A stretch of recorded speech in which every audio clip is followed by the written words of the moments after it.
Guys, तो आज हम डिस्कस करने वाले हैं एक टर्म्स के बारे में जिसका आपने सुना होगा।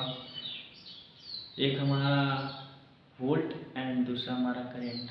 तो इस चीज़ के बारे में हम डिटेल में जानेंगे आज कि किसको एक्चुअली में बोला जाता है। तो चलिए वीडियो को स्टार्ट कर लेते हैं। वीडियो को स्टार्ट करने से पहले अगर आपको वीडियो अच्छा लगे तो चैनल को सब्सक्राइब कर लें और बेल आइकन प्रेस कर लें ताकि मैं जब भी इस तरह का वीडियो डालूँ तो आप सबसे पहले नोटिफिकेशन आपको मिले।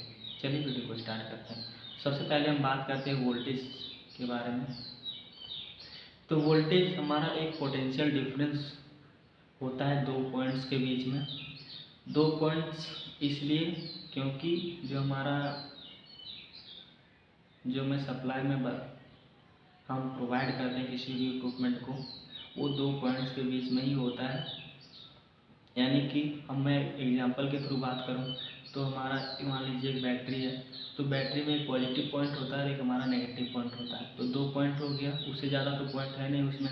तो इसीलिए दो पॉइंट्स के बीच में कितना पोटेंशियल डिफरेंस है उसको मेजर करने के लिए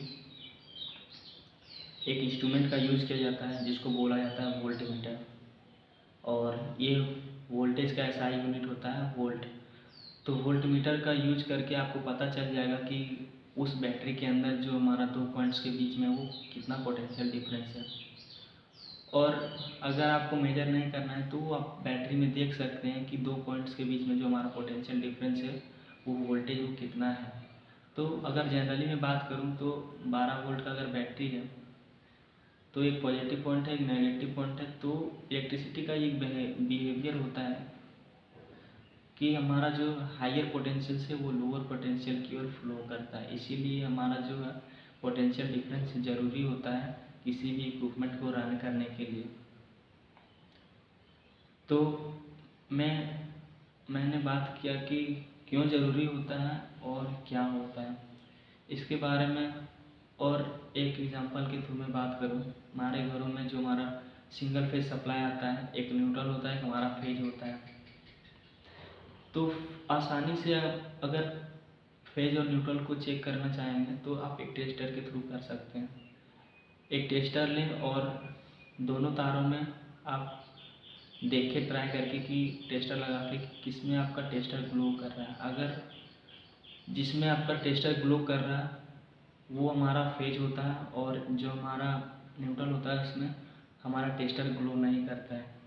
तो जो हमारा टेस्टर जिसमें ग्लो करता है वो हमारा हायर पोटेंशियल होता है। वो दो पॉइंट जो हम बोले ना फेज और न्यूट्रल, उसके लिए हमारा जो है हायर पोटेंशियल होता है हमारा, जो जिसमें हमारा टेस्टर ग्लो करता है जिसको फेज बोला जाता है।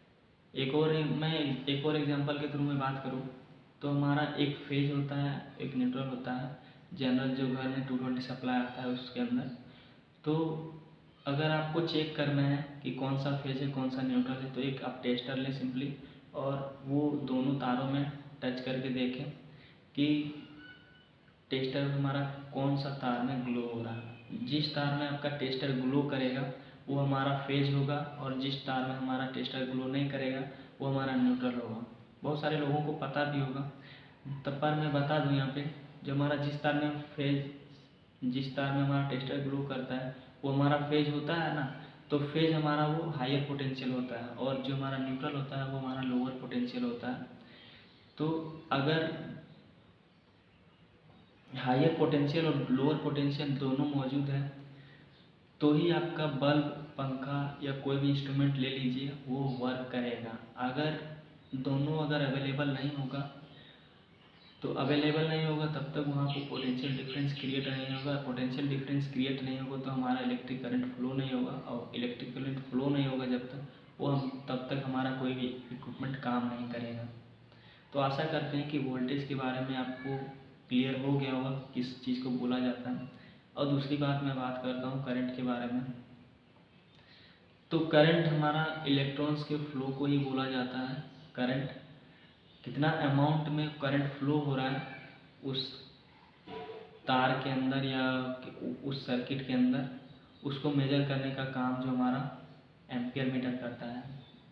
जैसे हमारा वोल्टेज के केस में वोल्ट मीटर हमारा वोल्टेज को मेजर करने का काम कर रहा था, उस तरह हमारा जो करंट को मेजर करने का काम जो करता है वो एम्पियर मीटर करता है। भले वो एम्पियर मीटर डिजिटल हो एनालॉग हो, या वोल्टमीटर हमारा डिजिटल हो या एनालॉग हो, दोनों में से किसी भी तरह का हो सकता है, उसके बारे में मैं बात मैं करूँगा। और दूसरा हमारा जो हमारा इलेक्ट्रॉन्स जो फ्लो होगा ना एक सर्किट के अंदर, उसको करंट बोला जाता है। और कितने अमाउंट में करंट फ्लो हो रहा है उस सर्किट के अंदर, उसको उस अमाउंट के रेट को से फ्लो हो रहा है उस चीज़ को मेजर करने का काम जो वो करंट का जो मेजर करने का काम जो है वो एम्पियर मीटर करता है। आशा करते हैं कि वीडियो आपको समझ में आया होगा, और नहीं समझ में आया तो कमेंट बॉक्स में कमेंट करें, ताकि मैं नेक्स्ट वीडियो से थोड़ा और इम्प्रूव कर सकूं और आपको थोड़ा और ईजी वे में समझा सकूं। तो चलिए वीडियो को एंड करते हैं यहीं पर।